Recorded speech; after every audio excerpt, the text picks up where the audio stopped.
My wife abandoned our family to join a no relationships allowed cult with her friends, and years later, she came back expecting to be welcomed with open arms. I, a 29-year-old male, got married 6 years ago but have been divorced for 3 years now. I have 2 daughters with my ex-wife, Amanda, 30, who are now aged 4 and 5. I have full custody of them since Amanda didn't want to be bogged down by family responsibilities. We were happily married for 3 years, had 2 beautiful kids, and were even planning on buying a house so we could move out of the apartment we lived in, when she suddenly hit me with, "I want to be single and explore the world right now." We had been together since high school, so we were all we knew. I was her first everything, and she was mine, so I always assumed we were in it together forever. She seemed fine with not having been with other people, but after 3 years of marriage, she told me she wasn't happy and wanted both of us to be free of the burden our marriage and family, so we could live life to the fullest. It was all weird, freethinker talk like my mom would refer to it, and I didn't understand any of it because I thought she loved me. She insisted she did love me but also said she loved herself and wanted to give herself a fair chance to explore the world. I even suggested opening our marriage temporarily, no matter how much it hurt me, just to make sure she stayed married to me and didn't actually leave. But she wasn't into that idea and was hellbent on getting divorced so we could both do this the right way. I was heartbroken after that conversation because it came out of nowhere. When I started crying in front of her, she told me that everything would be fine and to have faith in our love because, if we were meant to be, she'd find her way back. It was ridiculous and unfair, but that's how our marriage ended. One day, she decided to pack her bags and leave so she could explore the world and be on her own for a while, leaving me and our 2 kids behind without giving a damn about what would happen to us. I even asked what she thought would happen to the kids, and she suggested I leave them with someone I trust, and I should go explore the world too, travel, meet new people, and live a generally adventurous life so I could grow. I was stunned. As far as I'm concerned, if we bring kids into the world, it's our responsibility to raise them well, protect them, and meet their needs. As a parent, you can't just run off to travel the world and leave your kids behind, and that's what convinced me she was completely off her rocker. So, I didn't fight the divorce anymore. I didn't contest it. The settlement was easy since she didn't want anything and was ready to give it all up. Her parents were wealthy, so the alimony and child support weren't a big issue either. She got visitation rights, but she rarely visited, and even when she would, she'd make me drop the daughters off at her parents' place and then wait in another room so she could meet them without being reminded of the past. But even those visits stopped after the first couple of months. I found out the real reason behind the change in her behavior much later from a friend of mine, Richard, who happened to have a couple of friends in common with Amanda. Richard's cousin happened to be part of the friend circle that Amanda had been influenced by, and he's the one who told me about them about 2 months after the divorce. I don't blame him for not telling me earlier because he and his cousin weren't exactly close, so he hadn't found out the truth until after the divorce was done. Besides, even if I did know the truth, it wouldn't have changed anything about the divorce anyway. According to what Richard told me, his cousin led a very promiscuous, wild, and adventurous lifestyle. Not just him, but his entire friend group of about 6 or 7 women believed that they shouldn't be tied down by relationships and had made a pact to remain single. Amanda had been introduced to this friend circle by a coworker of hers who believed that she'd get along well with these women, even though she wasn't single and couldn't be part of that school of thought, given that she was married with 2 kids at that point. But Richard's cousin had bragged to him and a couple of other family members that they'd managed to convert a woman into believing that she didn't need to stay with her husband and kids, that she apparently needed to shed this dead weight so she could move on and do better in life. And that's what she'd done by divorcing her husband and giving up custody of her kids so she could finally fully commit to their ideology. She'd been bragging about the success of their group and how they'd managed to turn someone into one of them, which meant that there was definitely something powerful and compelling about their beliefs. So Richard, out of curiosity, asked his cousin what this woman looked like because he wanted to know what kind of woman would just abandon her family because of what her new friend said, especially a married woman with 2 kids. Then, when his cousin pointed to Amanda in a group photo they'd taken, he put 2 and 2 together and texted me about it as soon as he left the event. This had all taken place at a family gathering of his, and once that was done, he immediately asked if I was willing to meet him. Thankfully, I'd said yes, so he rushed over to my apartment and spilled the beans on what had happened with Amanda. To say I was furious would be an understatement when I learned the real reason behind my wife's decision to leave. She'd done this to fit into some stupid group and to be seen as a person who was brave and adventurous and all that. She'd left her husband and kids behind for something like that. When I learned the real reason behind her ridiculous behavior, I honestly felt like I would have been happier if she had just slept with another man. At least it would have been a more respectable reason to end our marriage and abandon her children, but this just didn't cut it. I wanted to call her and curse her out but didn't because after learning the real reason for her departure, I was convinced that she was just crazy. There were no 2 ways about it, and there was also no point in hoping that maybe saying or doing something would make her change her mind. It wouldn't, and I knew that now. So I just decided to make the best of my circumstances and raise my daughters to be better women than their mother had been. I also worked harder at my own job and made sure they never felt abandoned. I hired a nanny and started working twice as hard at the office, so I wouldn't have to bring the office home with me. And as soon as I'd come back home, all my time would be spent with my daughters. My parents helped out a lot, and occasionally even my in-laws tried to help, but kept it to a minimum, probably out of shame for what their daughter had done. They were the ones who were paying the child support installments every month, and I knew it because from what I'd heard, Amanda was busy blowing all her money on trips to exotic locations at high-end hotels. Now that she had no family to think of, she could spend all her money on crap like that, and nobody would bat an eye. I raised my kids to the best of my abilities, and now I have two sweet, obedient, and adorable little girls who love me and each other. We're all the family we need, and I've pretty much pushed my marriage out of my mind altogether because that was just annoying to think of. I've also paid my dues at work, so now I'm in a great position and earn double the amount I used to before. I've been doing great for the last 2 years, and I didn't think that I had anything to worry about anymore. Until last week, when Amanda finally showed up after almost 3 years of being completely AWOL. My kids and I were at home since it was a Sunday. We have enough money to buy our own house now, but I've stayed in the same apartment since I really love this place, and it's convenient for the commute to work as well. Clearly, I should have moved because, unfortunately, since I'd remained in the same place, Amanda knew where to find me. She just showed up at our door randomly that day, and I think it must have knocked the wind out of me to see her after almost 3 years. Neither of us said anything for the first couple of seconds, but I took in her appearance, the crazy big bouquet of red roses she was holding, and the way she was smiling with tears in her eyes. Call me heartless, but I didn't feel moved or emotional. I just felt pure hatred for her, and before she could say anything, I slammed the door shut with such force that I swear I felt the floorboard shake. I told my kids to go inside because I knew she was going to try and convince me of something or the other, and I wasn't going to keep it at peace. All the hatred, hurt, and anger were bubbling up, and I didn't want my kids to see whatever ugly fight was about to happen next. Sure enough, as soon as I told my kids to leave, Amanda started whining about how this wasn't the welcome back that she'd been expecting. I could hear that she was trying hard not to cry, but really, all that did was just aggravate me even more. She was the one who'd put me through all this crap for years, and now she had the audacity to cry and act like the victim. She then went on to tell me that she'd come back to apologize and to say that she was sorry for all that she'd done in the past, but now she just wanted her old life back. I was shocked, but I let her go on because a part of me wanted to hear this apology or whatever it was supposed to be because it had been 3 years, and I'd never had any sort of closure. I'd put it out of my mind, but seeing her again had brought it all back.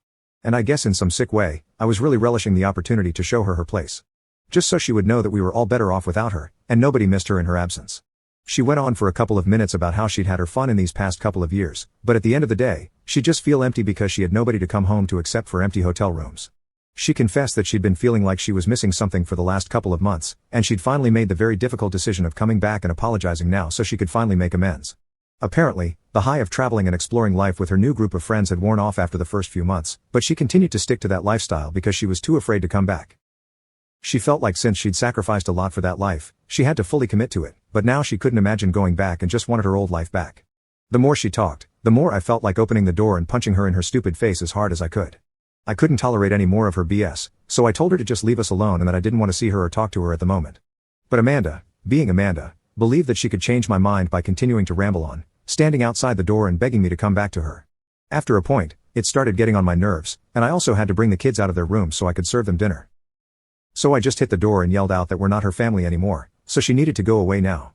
I think that took her in shock because after that, I didn't hear her anymore. As soon as I'd given the kids their dinner, I called my attorney and told him everything that had happened just to be on the safe side. Then I called my parents and told them about Amanda's visit, whatever she had said, and then what I'd said. They reassured me that I'd done the right thing given the circumstances and that I had nothing to worry about. I didn't call my in-laws because I didn't know what to say to them about any of this, and I'm sure they'd find out later from their daughter anyway. But as soon as I was done with those calls, I received a call from Richard, and since he'd been the one to inform me about the real reason why Amanda had left all those years ago, I answered the call because I had a feeling he'd tell me something about Amanda, and I was right. Since as soon as I answered the call, he asked me if Amanda had come around. And when I said yes, he told me that his cousin had called him up to inform him why.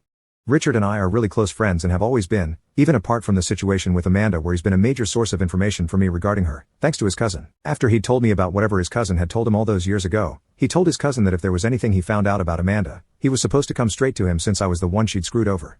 When his cousin found out about me, I guess he stopped feeling very proud of himself about converting Amanda, but I don't blame him. I blame Amanda for being so easy to influence. His cousin had promised us that he'd keep us updated on her and had even reached out to apologize to me one time after he learned about me. I'd forgiven him since I never had anything against the guy, but we're not friends or anything. She'd tell Richard what Amanda was up to, which is how I knew what she'd been up to since she blocked me after the divorce. And so now, Richard's cousin had contacted him to tell him the truth about why exactly Amanda had returned, and he then passed on the information to me. Their friend circle had a group text ever since they all met each other, and a couple of hours before Amanda showed up at my door, she'd sent a text to the group telling everyone about what she was about to do. The girls had been supportive, but Amanda had apparently lashed out at them for their fake support. She told all the other girls that she felt cheated by them since she'd left her entire life behind, but they'd betrayed her by getting into relationships over the years. And now she was the only fool who'd left her husband and kids behind to travel and have fun with her girls. The other girls, who were now all dating, by the way, Told her that it wasn't fair of her to expect that they'd always stick to one school of thought for their entire life, especially when they'd come up with that ideology about not being tied down and stuff back when they were in their mid-20s and were still relatively young. But right now, most of the girls were pushing 30 and didn't want that lifestyle anymore. In fact, a couple of the girls were already in serious committed relationships that had already lasted more than a year, and one of them was even engaged. So all that they talked a big game about back in the day had just been thrown straight out of the window, and the only person suffering now was Amanda, since she'd been the only girl stupid enough to buy into whatever rubbish these girls were spewing. Amanda then got into a huge fight with these girls because these were the same people who had actually congratulated her when she left me, and now they were all trying to get a taste of the life that she'd left behind on purpose. Even though the girls were still being supportive now, when she told them that she wanted to go back to her old life, it wasn't enough for her. And she wanted them to apologize for making her leave her husband and her kids. That's what their fight was about. And the other girls refused to apologize, and rightfully so. They just told her about their beliefs, but they'd never said that she needed to leave us to be part of their circle. She'd have to give up any ideas of going around the world with them and having the kind of fun they did, since she had responsibilities at home and had to think of me and her kids, but she could have still remained friends with them.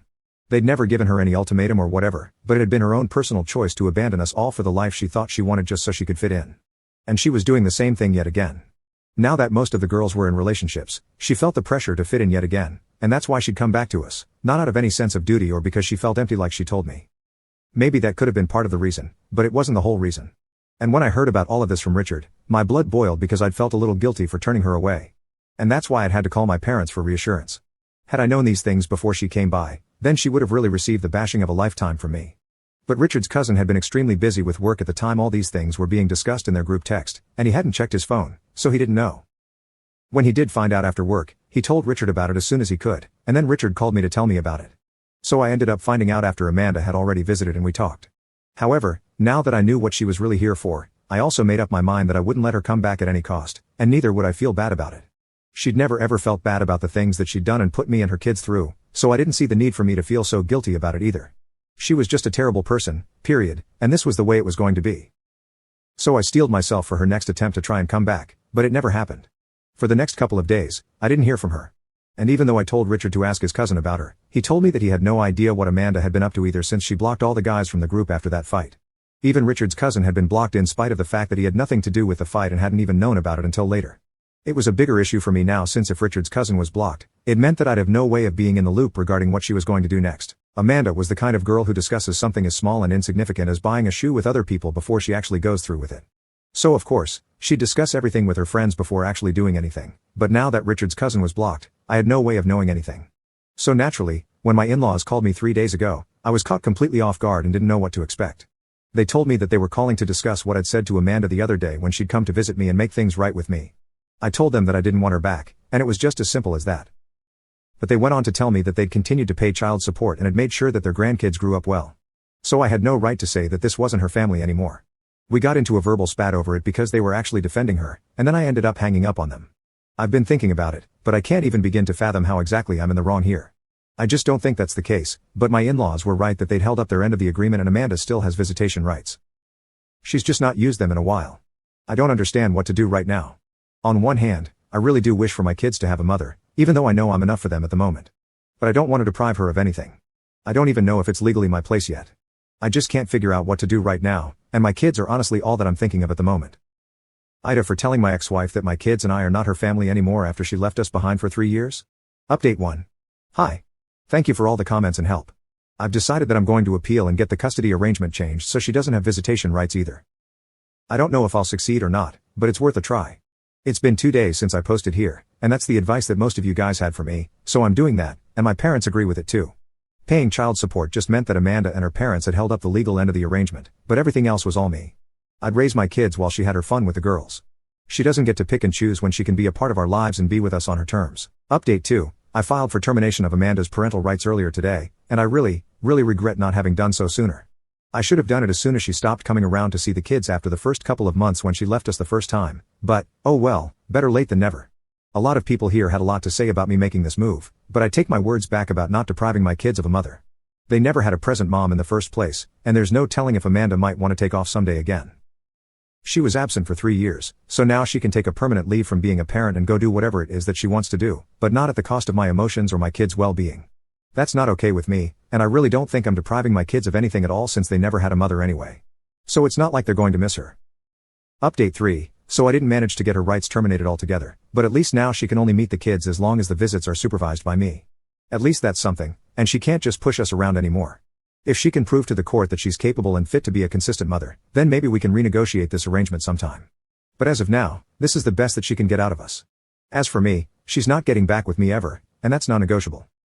After the court hearing, when she tried to talk to me again, I snapped at her and finally told her that I knew all about her pathetic need to fit in with her friends and told her that she could go marry them instead because I'm done.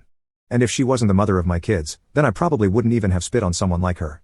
Then I walked off with the kids and left her and her parents staring at me open-mouthed, which was pretty damn satisfying. Anyway, that's how it is now. I don't know what the future holds, but I'm glad that this all worked out well for the children at least. They're my only concern. So now, if Amanda can become a responsible mother and finally step up as a mom, then maybe my kids won't have to go through life without a mom, and maybe they won't have to learn to shave from online tutorials.